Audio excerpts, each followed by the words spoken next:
Hello and welcome Hello. back to the Oil and Gas Carcast. Yep. This is episode 12 now. Wow. And I think one of our comments from the last video was talking about what we thought about the new and upcoming cars. Yeah?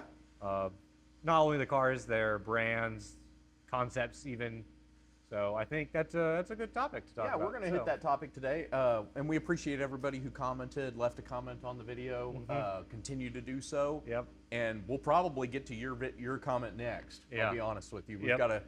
We've got a plan for the next episode too. So Yep. it's going to be pretty good. But yeah, we got a new something new to the podcast coming. we do. Next episode. New little piece of decor equipment here. Yeah. Might even become a series if we like it enough. Could be. Yep. But anyway, for today's video, we were talking about what's up, what's new and upcoming. Is there anything good coming, basically? Yeah. I actually have something that I'm pretty excited about, and that's return of Rio, REO as a brand. You may know them from the, they were big back in the 20s and 30s, and they also made trucks, Diamond Rio trucks. I think that was the same brand.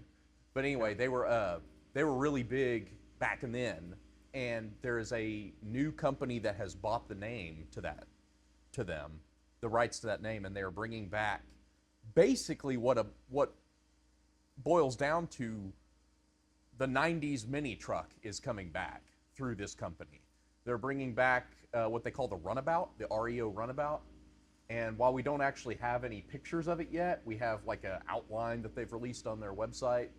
And we have stats. That's all we have right now. They're basically shooting to be a gasoline version of the Slate truck that everybody knows real well right now.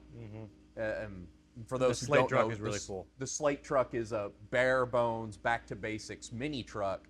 It's an EV, but it has no infotainment, no assists, nothing whatsoever. Hand crank windows. You can get everything that he's talking about, but it comes with like crank windows, no radio. Like it's just literally base bones, and then you can make it how you want to make it, which I thought is really cool. Yeah, and I was excited about it, except for the proposition of it being an EV. That's usually more of an expensive thing, and it kind of limits that vehicle to a very niche market, I think. Well, Rio is looking at that, and they're basically expanding it to, or they're basically making the same truck effectively with their own spin, but gasoline. Regular internal combustion engine, manual transmission available. Yeah. Probably four-cylinder. Four-cylinder. They said it will have, there's a two-wheel drive and a four-wheel drive. The four-wheel drive one is going to have a honest-to-God transfer, add-on transfer case and solid front axle, which is crazy, like in the big 2.6, to have something that is a purpose-built off-road machine right there. That's what a lot of guys will swap their stuff to live axles like that. This is already done. Yep. And it comes base model, no radio, no anything unless you want it. Now they have all kinds of options to equip it out to where you can even go up to self-driving if you want that. Yeah. And they have 3 body styles to choose from: a single cab short bed, a crew cab short bed, and an SUV. So basically it's kind of a build your own kind of thing. And I'm really excited about the idea of them giving the consumer the choice to pick what they want. That's something I really would like to see more car companies do, because you know, some people really want all those features and some people don't. I'm one of those people that I would rather not spend that much money on a vehicle if I could opt out for a lot of the features that honestly a lot of people would probably want, like adaptive cruise or heated seats or any of those things. They're nice features, but I don't need them, so I don't want them. So I don't want to have to pay the extra for it. Basically, they're bringing back a base model, which we haven't seen in the modern car industry in a long time. A true base model. But I'm excited about that. That's really got me. And they're supposed to be pretty cheap, supposed to be under 25K is what they're saying. Who knows if that's how it turns out. But they're still, right now, they're taking in pre-orders. I'm not exactly going to go out and pre-order it because I haven't seen the truck yet. I have no idea what it looks like. I feel like that's kind of an interesting take to start pre-orders before you even release a picture of the truck. Yeah. They just have an outline and they show you like the headlights in a black background. Huh. Not really sure. Yeah. So Yeah, it remains to be seen what the truck actually looks like. Uh-huh. But, or if it even comes how would you even pre-order it if you don't know what options Apparently you're going to get? 12,000 people, as of this, 12,000 people have already pre-ordered it. Yeah, well, like what options though? They just put their name in the hat that they want one. They haven't built it yet. Oh, okay. I think you put like Like a down payment. well, it's not even that much. I think it's like, well, it is kind of. I think it's like $100. You put down $100 basically to lock in your spot in line. I mean, that's cool and whatever. I'm probably not going to be doing that action. Yeah. But it's not exciting enough for that. But I am following it Yeah. with pretty great interest. I started following the company on social media, and I started kind of seeing what they're posting. Keep an eye out for it. Just it's piqued my curiosity. Yeah. So you said it's a 4-cylinder. Where is it from? They don't say. They just said a proven powertrain. Oh, they don't even know if it's a 4-cylinder. Well, everyone's pretty much. I think they have actually said it's a 4-cylinder. Yeah. But they haven't. Everyone's kind of like guessing as to what kind of powertrain. My guess, honestly, it sounds kind of strange. Yeah. But I've seen this happen before. Honestly, I think my guess is a Volkswagen 4-cylinder. I have seen. I'm thinking it's a Honda. You think it's a Honda? I think it's a Honda. I'm probably leaning towards Volkswagen, and I don't really like Volkswagen, but I've seen Volkswagen sell bulk powertrains to other companies. Where is this company building cars? Like, where are they here from? in America. In America? Okay, well then I don't think it's Honda. I think it's actually Chevy then. I think it's the Eco. You think it's the 2.7 turbo that they have in the full-size Silverados? I think it's the what they put in the Equinox and the sedans the 2 and liter? stuff. Yeah, the 2-liter turbo. Yeah, those are. If it is that, God help us all. Yeah. But anyway, the idea of an internal combustion mini truck coming back kind of got me excited because we had a lot of talk about. Every time someone talks about, they're bringing back a mini truck, it's always an EV, and there's a reason for that. We can get into later, but but because of some recent legislative changes, they're allowed to bring back a gasoline mini truck, which excites me. Yep. So that's probably the one vehicle that I've really been stoked about lately, if you want to call it that. I mean, I don't think it's something I would go out of my way to. I don't know if it's necessarily something I'd go out of my way to get into crazy debt for, but the idea of it excites me, and who knows if it ends up being something that's pretty cool. I might consider it. Yeah. I mean, it wouldn't be astronomical for me to consider buying a new car. It just have to fit what I want. Yeah. So yeah, that's kind of the one vehicle that I've been thinking of. And you don't want an EV mini truck because we're EV swapping this truck behind us, right? Boy, I will throw you off the top of this. That is a VG33 gasoline engine going in that bad boy. Yep, battery charged VG engine. There you go. There's no EV crap going on in here. I should back up. I don't necessarily have it out for EVs. Yeah. They're not fit for my use case. Yeah. I live way too far away from everything for it to be a viable vehicle. Yeah, I agree. And I do a lot of off-roading, which is what kills me about a lot of these off-road EVs. It's like, y'all don't really understand the market of off-road very well. I mean, yes, it can go off-road. Maybe it can do pretty decent off-road. What do you do when you get stranded when you run out of battery in the middle of a trail? Yeah. Someone can't bring you a can of juice. Yeah. Well, you got a portable charger with you. You got what? The portable charger you can charge your phone with. You can just plug it into your Hummer EV. It might take about 4 to 7 business weeks, but it might eventually charge up at least 1%. Yep. It'll get there. Yeah, hopefully you bring some solar panels so you can set those up and just sit there. Like the Fisker Karma. Yeah. I mean, they were ahead of their time on that one. But no, I'm telling you, I don't understand why. I could get into this whole thing about why they were doing EVs, but that gets out of the scope of this video. We'll do that another time. And if you want to hear more about that, put a comment down below. But what's a vehicle you're excited for, Alec? Because I haven't really heard much from you. Yeah, so mine would definitely be on the Japanese side, Toyota, well, I guess now it'd be GR, is coming out with their own line of products. So you have Toyota, Lexus, and GR. GR is its own separate company now. And they're basically what Scion should have been. I'm going to say more expensive, but they're what Scion should have been, where it's just like full-on sports cars. And they're bringing, they already have a GR like hypercar. Or I wouldn't say hypercar, but pretty performance-based GR car that they're making. It's like, I would say, kind of like a GT3 RS, where it's kind of should be a track-only car, but people are going to drive it on the road because they can. What's it called? I don't even know. I don't even know. I just know I've heard GR released GT. I think it might be the GR I've GT, heard that name being tossed around, and I heard some people say it was supposed to replace the Supra. Yeah, no, it's not replacing the Supra because the Supra is still a Toyota. But isn't the Supra being discontinued soon? I think so. I'm not sure on that. I think they were expecting it to be a lot bigger sales. And they fixed it in the second half, but it was too late by then. So. Well, yeah, I mean, you can't blame any. I don't know if you can really necessarily blame the market for not wanting to spend $65,000 on a $30,000 car. Yeah.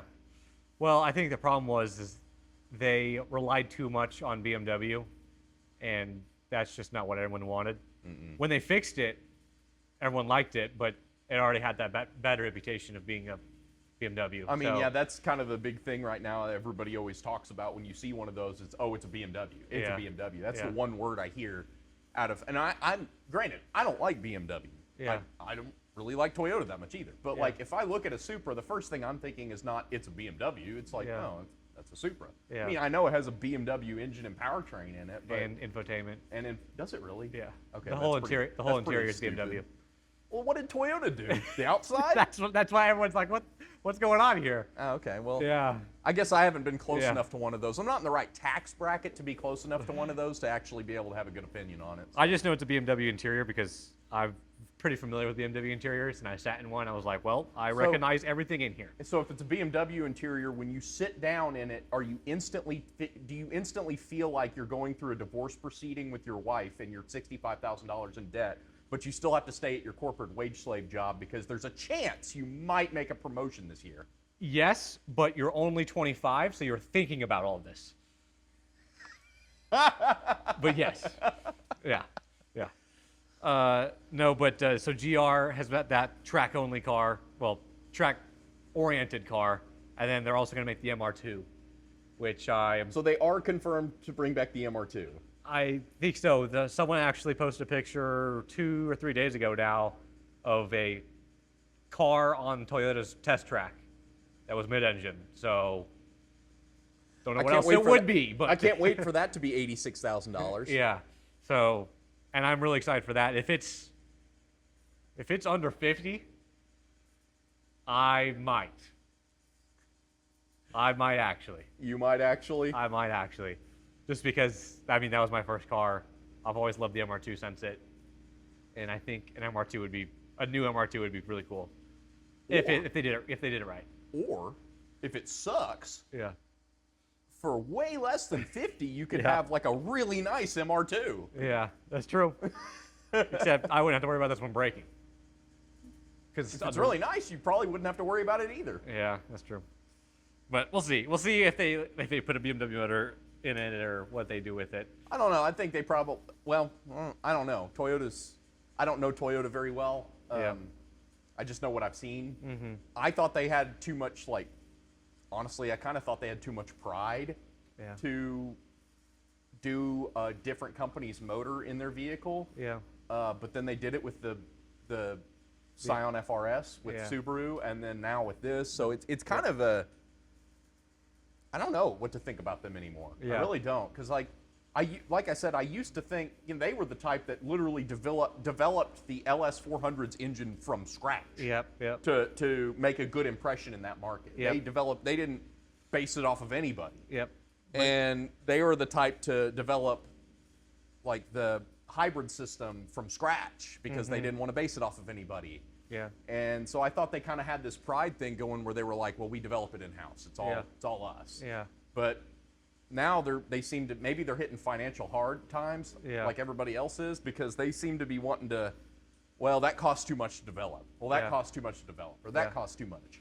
Like, Well, you're I saying hear this. that excuse a lot. Yeah. It costs too much to do this, or it costs too much, and I'm sure it does. I mean, when you're looking at a global scale, but like, it just seems like a turn of course for Yeah. a company that used to Yep. be all about developing it in house. Yeah, and I agree with that, but I'm not saying it's a good or bad thing. This I'm is just the saying. thing that I'm really excited about. It's been it was a rumor for a couple years, and then it got confirmed like a year and a half ago. There's still not a production version of it, but Toyota, Mazda, and Subaru are making a 4-cylinder engine. And it's supposed to be around 500 horsepower, Okay. up to like 700, 500 to 700 horsepower. So a turbo 4-cylinder. Turbo 4-cylinder. That's going to be for street use, or is this street for use. Yes, it's track going to be a cars? production. It's going to be, and I think that's what they're doing with GR. Honestly, I think that's why they did this, because GR wasn't really a thing at the time. And I think they're doing this because they're going to put it in all of their GR cars. So if the MR2 has this motor, I am definitely buying. Because An MR2 with 500 horsepower would Yeah. be no longer feel like an MR2. That Yeah. would just be a. it'd be insane. Well, I mean, you've stepped up into like, that's no It's longer. Lotus. It's basically a Lotus at that point. That's more. It's more than well, it's heavier than a Lotus, so it's about the same. But And you're competing with like, at that point you've stepped into the realm of older Ferraris and Lamborghinis, and you're no longer competing with sports cars. You're Yeah. starting to get up into supercar territory. yeah, And it's going to be. I don't know what. I think they're going to use it in a lot of cars, all three of the companies, because I mean they're all three working on it. But I'm just excited for that motor to come out because that's gonna. I mean that's going to be the new K motor. Like when everyone thinks of a 4-cylinder, think of the Honda motor because it's the best one to build power I on. don't think it's going to replace the K motor. I think it's going to replace the K motor. I can strongly disagree on that. Yeah, I don't think because it'll fully replace it, but it will be the new 4-cylinder to get. I'm going to say this as somebody who used to mess with Hondas a lot more. Yeah. And I'm not going to glaze the K motor and the B series and say they're the greatest things to ever happen to 4-cylinders because they're Yeah. good, but they're not the best. But the reason that people go for those items or those particular engines is because they make a lot of power and you don't have to do a lot to them Yeah. to do that. Yep. And you can get them cheaply. Uh-huh. These engines that you're talking about are only going to be found in expensive cars. Yes. So they're not going to make their way to the general populace anytime soon. And when they do, they're going to be so electronically controlled, you're going to have an entire engine management harness to run these things. It's no longer going to be a Yeah. viable engine swap unless you want to do an entire wiring harness. Yeah, I change. think I said that wrong then. I think it's going to be the new 4-cylinder to go for if you're making power. So like the people Oh. that are over 700 horsepower and they're 4-cylinder, it will be this motor. The 4G is not going to be it anymore. The K motors aren't going to be it anymore. I think it's going to be this motor. Because like I said, it makes 500 from factory. And knowing Toyota, it's going to be able to handle a lot more than that. Yeah, but it just seems like, I mean, I'm out of the loop on new tuning, but it just seems Yeah. like you can get a lot of power out of these new engines, but it's very peaky Yeah. because they're all small turbo engines. Well, this so would be they- a big turbo engine. well, I mean, but they're small displacement turbo engines. Yeah, yeah. I should say. Yeah, I think they it's a don't have a lot 3-liter. of low end torque usually. They have a lot of felt torque Yeah. because they adjust the throttle profile to where when you're at low RPMs and you give it a little oomph, it opens the throttle way more than you'd think it would, so Yeah. it makes you feel like you've got a lot more torque. GM does this with the 2.7 Yeah. to make you feel like you're really doing something. But in reality, all they are is they're just opening their. You're only putting about 15% throttle down, Yeah, but and it's it's actually- opening it up 80%. Yeah. Yeah. And giving it about 80% of the beans. So Yeah. you think, wow, this thing's got a lot of torque to it. Yeah. And then but if you actually full throttle it, it doesn't get any better Yeah. because that's all it's got. Uh-huh. I feel like these engines are going to be the same way. Yeah, on paper and on a dyno, I feel like they're going to make a lot of power, and maybe Yeah. they're going to be really impressive. Like, yeah, that's straight up impressive to make 500 horsepower out of a turbo, Yeah. or out of a turbo 4-cylinder. That's very impressive, Yep. especially from the factory. But I Yep. feel like it's going to be a very peaky engine that it's going to take a lot of work to get it to where it's. Yeah, well, I think that's with any new motor. Like when the Yeah. new Corvette came out, everyone was thinking it was going to be really hard to, modify and stuff, and it took about 6 months, and then people have already broken the ECU and twin turbo them and all kinds See, of that's crap. the stuff that that's why I just stay away from a lot of. It takes a good 10 to 15 years before an engine becomes viable on the secondhand market. Yeah. Look at the LS. I mean, honestly, look at the LS. We've had that since 1997. Yeah. That's when it came out. But the LS didn't really explode onto the aftermarket scene until 2010, 2015, around that mark. Yeah. And that's when people were like, hey, this thing is actually starting to be a viable option. Yeah. And the reason for that was they'd had time to figure all this stuff out and Yeah. really work out the details of, well, if you're going to swap into something else, these are the things you need. These are the things you don't need. Yeah. These are the things you can delete. These are the things. I think also the point in that time era is we were still kind of getting away from carbureted engines.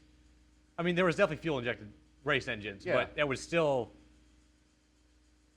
the people that already had their engines built already had carbureted race engines, so they weren't fuel-injected yet. Once everyone started going to fuel-injected, then the LS became popular because it was a high-horsepower fuel-injected motor. And then big things happened for us carbureted guys like myself, where they, in about the mid-2000s, GM was like, hey, we can actually slap a carburetor on this LS.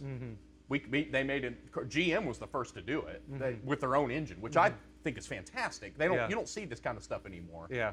But they Well, were they're like, trying to get people to get onto that motor. yeah, and they built it up. They actually put in effort to make that engine big. Yeah. I mean, granted, it was already making a lot more horsepower than the small blocks that it preceded in factory trim. So you only had a place to go but up. But what I think was really big about engines like that and coming up, and you'll notice that it was the perfect blend of simplicity with modern technology. It had the modern flow. Yeah. It had modern CAD designed heads so that it flowed way better than the old cast iron ones. Yeah. And it had modern materials so that they were stronger and could handle more boost and higher RPMs. But it was also still a simple engine. I mean, when you boil down an LS, they really don't need a lot to run. Yeah. They're very, very simple.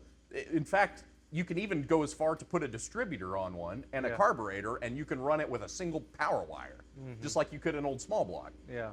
I don't see that happening with a lot of these modern engines. Oh, no, where they for sure not. simplify them down to where that's No, going to be yeah. something that anybody can just Well, throw you have in all a- these sensors and stuff on it Yeah. now, and You got to have like a full-on engine management ecosystem to run these things. Yeah. It just, I don't see that being the future of tuning. I feel like people are going I to think stick it already to, is. That's why everyone's going to Haltech now. Haltech makes basically an engine swap for everything now. You literally get their ECU, their wiring harness that plugs into the engine you want. That's it. It's not, I guess. I mean, you still I mean, have it's to do a lot of- expensive. Don't get me wrong. It's like Yeah. three to four grand to do it, but then it's literally plug and play. Like, that's why everyone's going to Haltech. Yeah, I don't have a lot of experience with Haltech. I've only dealt with, I've dealt with Megasquirt Yeah. and Megasquirt's older kind stuff. of getting out of business because of Haltech now, though. Like, Are they Haltech's really? just taken over. Yeah. Like I've dealt with AEM too, and Yeah. some Yep. standalone AEM's also getting killed by like.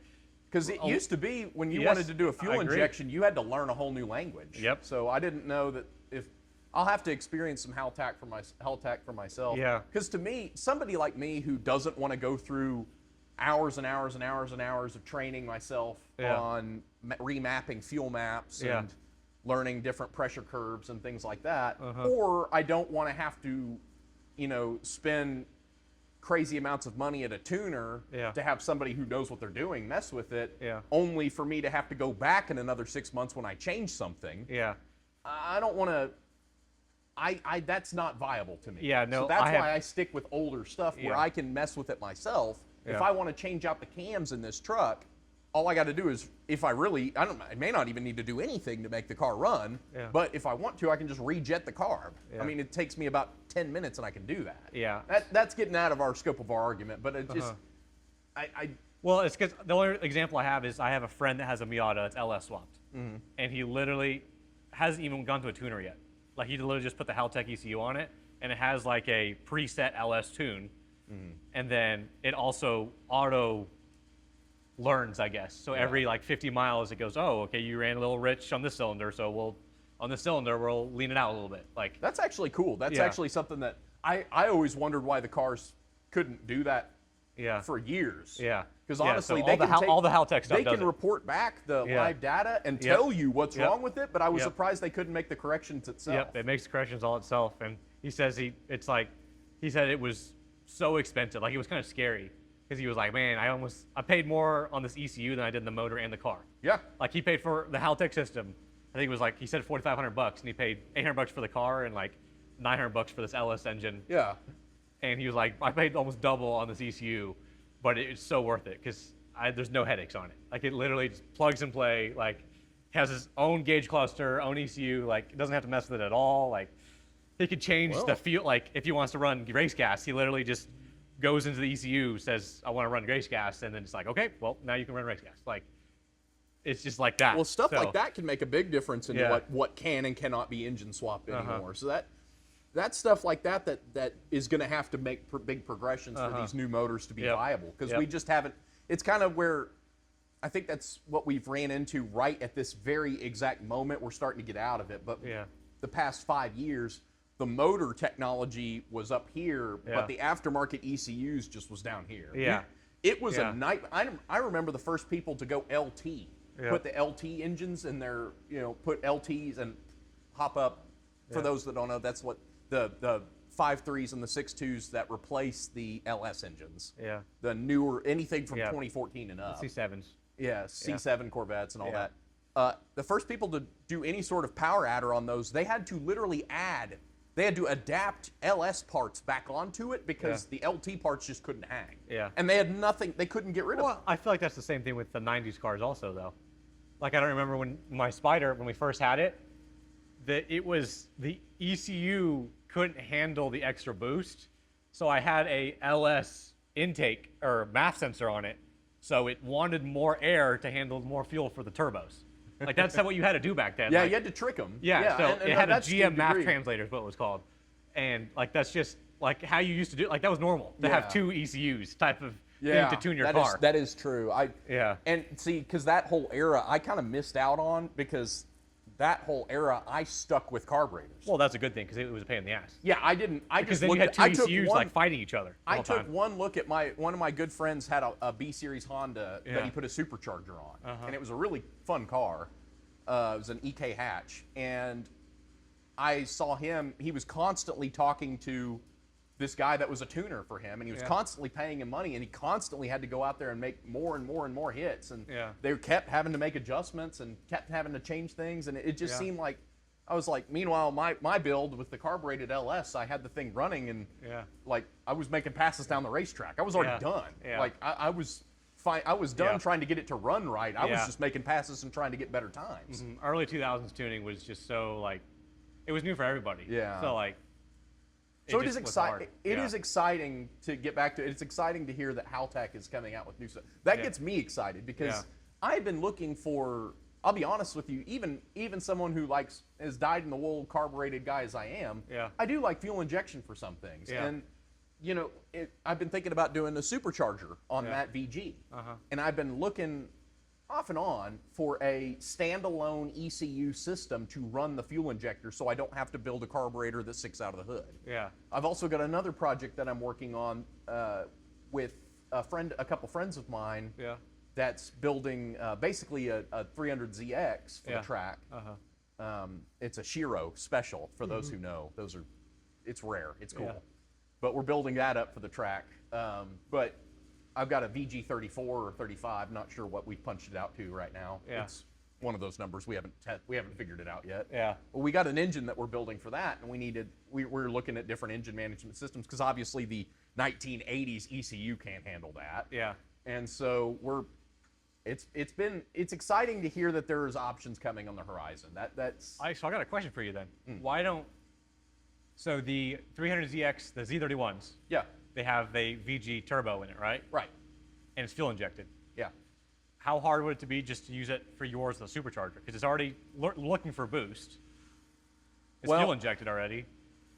You could. Because you're not trying to make a lot of power. I mean, a No. stock Z31 ECU would probably be You could, but they have a horrible map. Like they are tuned. Well, I bet you could emissions find to an the aftermarket max. ECU for either one. It'd be easier to find one for one of those cars than this truck. You're going to get back into the same Yeah, where the you're running hard- like the hard 3 tuner. ECUs at Yeah. the same time trying to get, because those things suck to tune. Yeah. They on Nissan ECUs, they're even worse than Toyotas and other Japanese ones. Yeah. At least with those, they were a little bit like you could change out EPROMs and get them to learn things. With Nissans, you had to desolder the board and resolder on a daughter board just to get them to recognize an extra EPROM.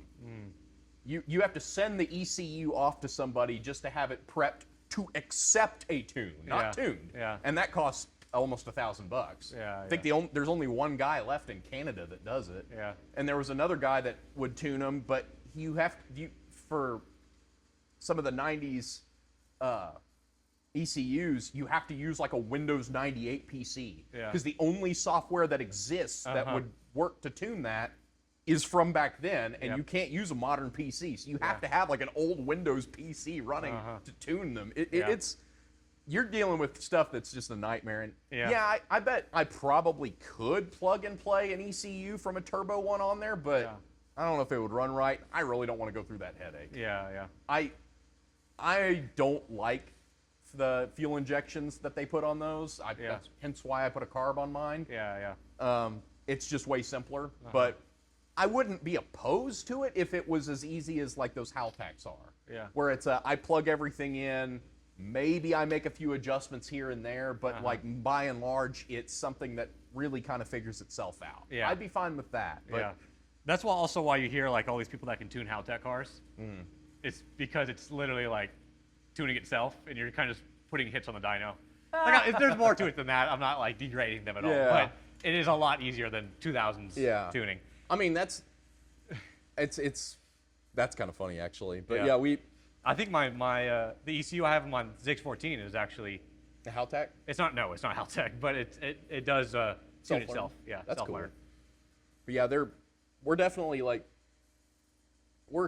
for me, all these options are either too expensive or they're Oh yeah, Haltech's really expensive. yeah, they're too expensive or they're too unreliable. So it's just to me, it's easier. It makes not a lot of sense, but it's easier for me to go and find or rebuild a carburetor and then custom fab myself an aluminum intake adapter and then just plug the injector bungs. Yeah. That's easier to me than figuring out fuel injection. Yeah. Because I don't want to have to sit there for hours on end on my little laptop trying to change things on my tuning table when I could just make some hits and say, oh, it's running a little bit lean, I'll open up the main jet, or oh, that seems to be running way too rich, let's play with the accelerator pump, stuff like that. It's easy to me. Yeah. But I know I'm a little bit, I'm not saying I'm different than everybody else. 'cause Yeah. I'm relying Where you're familiar with. Yeah. I'm relying on the knowledge and experience of those before me. Yeah. That's all it is. Yep. And that's what I grew up with, so that's what. Yep.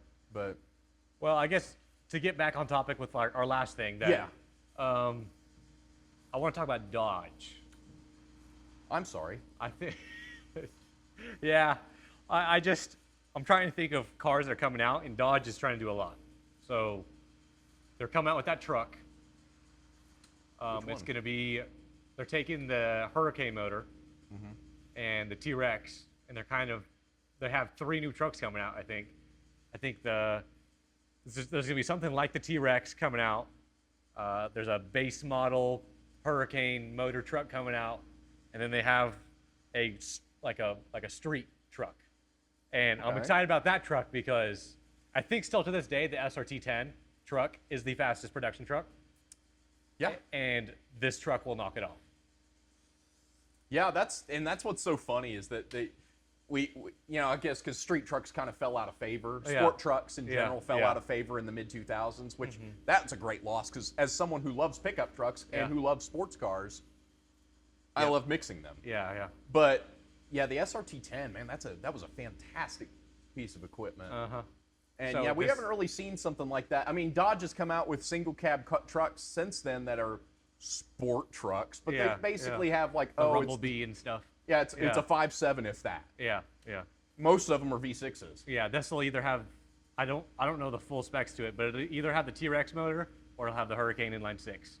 And Now- both those motors are over 500 horsepower. So Yeah, the Hurricane motor I've heard has a lot of teething problems right now, but Yeah. it's got good potential. A lot of Uh-huh. people have called it like a USDM 2J yeah. or a modern RB Yeah. or something. They I've heard definitely that. took a lot of notes from the 2J, the RB, the B55 from the BMW, like those turbo inline six motors. They took a lot from it. So Yeah, and it makes sense because that's kind of a dying engine type. Inline Yeah. sixes you don't see them as much as obviously you used to. Uh-huh. So you kind of got to follow that. But they make a lot of good torque, and I think that's why people go for them. Yeah.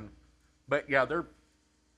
I just like inline sixes because they're pretty easy to work on, I would say, because everything's in line. Yeah, I like V6s. Yeah, V6s to me are just, there's too much. You have the V. You have everything in the Yeah. middle that just, if you drop something down there, you're just like, well, I guess I won't be driving this for another 3 days. Or the inline is kind of, everything's exposed and easy to get to. I hear you. Yeah. On simpler inline fours or inline sixes, I definitely agree with that. Yeah. Modern ones to me don't make much of a difference. 'cause Yeah. When you Well, look yeah, down 'cause in you there, have there's all the nothing electronics. easy. Yeah, But yeah. I'm definitely on a basic standpoint. No, I get that. Yeah. No, I know Dodge got into a lot of flack for putting the Hurricane motor in their trucks, and I feel like they kind of misread the market, and a lot of guys wanted V8s for their Yeah. trucks. Well, And so they well, they're trying to discontinued the Hemi for 1 year and then Yeah. brought it back. Yeah. And now I guess they're trying to recoup their losses of development by making it a separate thing. Yeah, and they're putting the Hurricane in their new Charger also. So Yeah, and I've heard, obviously there's rumors circulating that there will eventually be a V8 in that new Charger. yeah, I think that'd be fantastic because I really think that's a good looking car, honestly. I just think that they could probably I know what they were trying to do. They were trying to play the balancing game between CAFE regulations and what the market wants, but Yeah. it just I think they're also just trying to modernize. Like I think the V8 is kind of outdated now, honestly. there's a reason it's still here. Yeah, no, I'm not saying it's a horrible engine. I'm just saying why when you can get the same power out of a 6-cylinder now. Yeah, but that just means you can make more power out of a V8 and they just haven't pushed it yet. Yeah, We're seeing that level go up and up. The Yeah. benchmark's going up and up, but I Yeah. do think we are seeing the end of it because of regulations and I Yeah. think, honestly, market demand. People Yeah.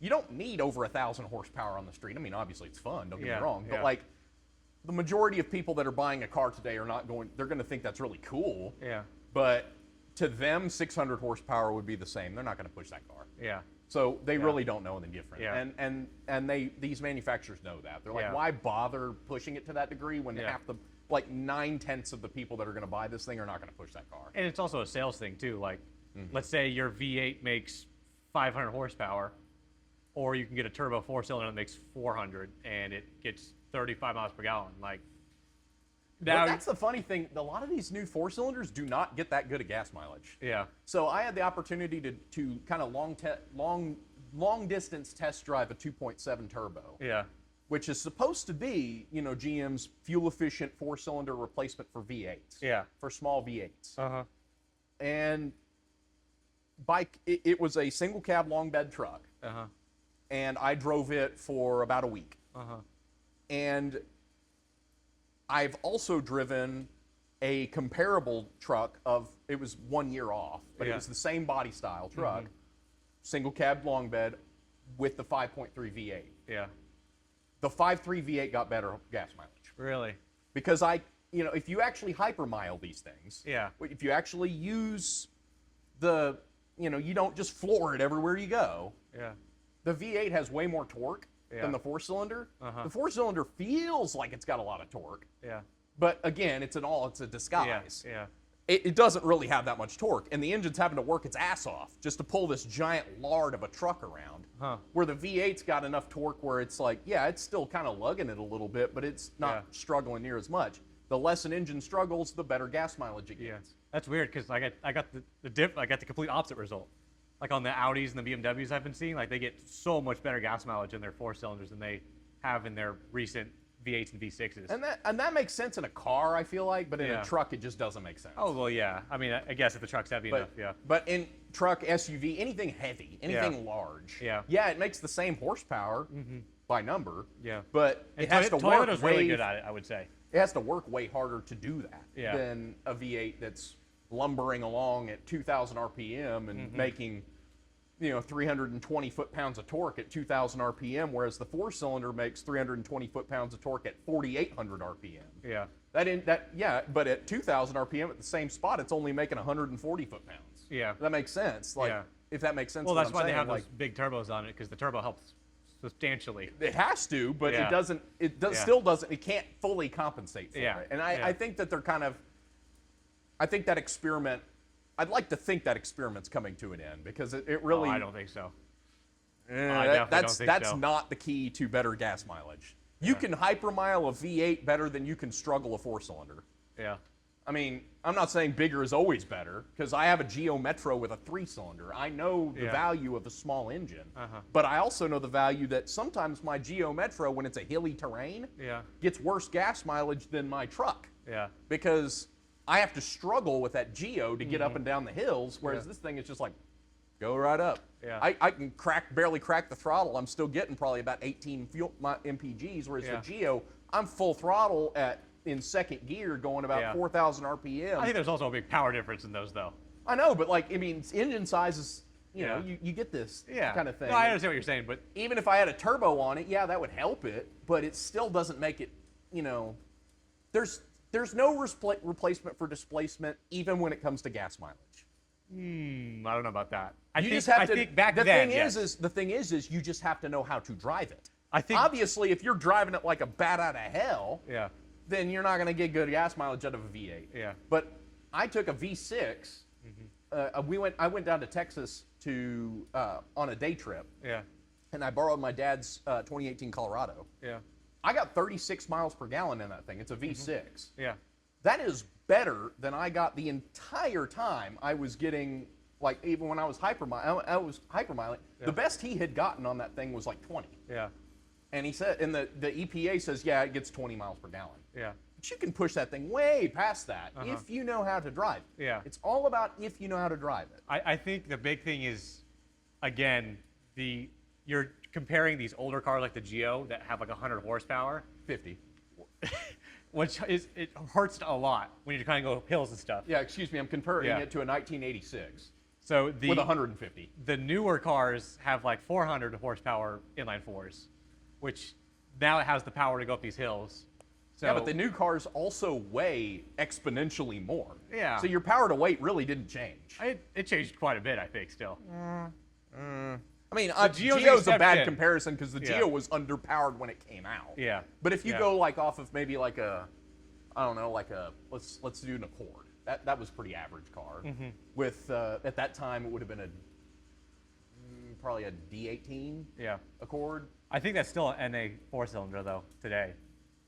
Yeah. But if you do like a power to weight comparison of one of those with an NA 1.8 liter Yeah. and a modern SUV brand new off the lot, maybe it's still NA, Yeah. but it's a 2 liter Yeah. with all the modern technology, they pretty much have the same power to weight Yeah. still. It didn't really change. It just I'm just the thinking of, like, numbers the got SUVs. higher, but so did the weight. I'm thinking more like the SUVs that have the turbo four-cylinders, like the Acura RDX and stuff like that.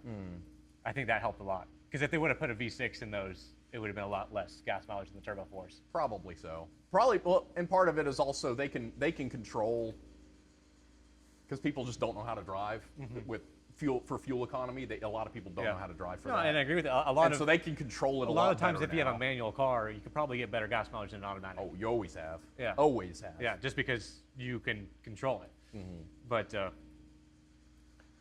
Well, I'm sorry. I didn't mean to get us off on a tangent on that. no, I I just was- think that was a good topic. I mean, Yeah, I just was. that's I think instead of just new cars we're talking about new engines. And Yeah. I don't know if we'll see. I think, I don't know. Maybe I'm just talking out of my own butt because I think I'm pretty slow to adapt new things. Very slow to adapt new things, as you can see. yeah, But I'm also not dumb. When I Yeah. see something working, I jump on it. Hence the LS. Yeah. So I don't know. I don't see a lot of these new motors having any future in the tuning game. Yeah. Maybe I could be dead wrong. I'd like to be proven wrong. I just don't see a lot. I of them. think the R35 motor when it came out was revolutionary. That's really not even that new, honestly. That thing is. It isn't anymore, but it came out in 2010-ish. Yeah, I mean, you're still talking about a VQ family motor, but yeah, I mean, I get what you're saying. I get what you're saying. That's still being used, and that's definitely a high electronically. Yeah. A lot of electronics in that motor. Yeah, but you don't see a ton of people going, yeah, I want to swap in the VR38. Well, because it only came in one car, and that car is expensive. Yes. Well, I'm saying like in the new C8 though, that motor is also in GMC trucks, so eventually it'll be. It's a different motor. It's a different motor, but it won't be. Eventually, it'll be a cheap motor, just like these LSs are now, Yeah. where you can find them in junkyards and people will swap them. Yeah. It'll take 20 years. Yeah, but, yeah. Once it gets cheap enough, just like any other motor, I think. Yeah. But yeah, I think that was the main gist of it. I think the main consensus of this argument was, you don't think there's a. I don't see the future. I think you think that nothing can replace displacement. I think things can. Nothing can replace what? Displacement. Oh, yeah, that's true. Yeah, I think definitely things can replace displacement now. Boost can do a lot for you, Yeah. but it can't always do a lot. I mean, there's a reason the 90s were all 6-cylinder turbos, not V8s.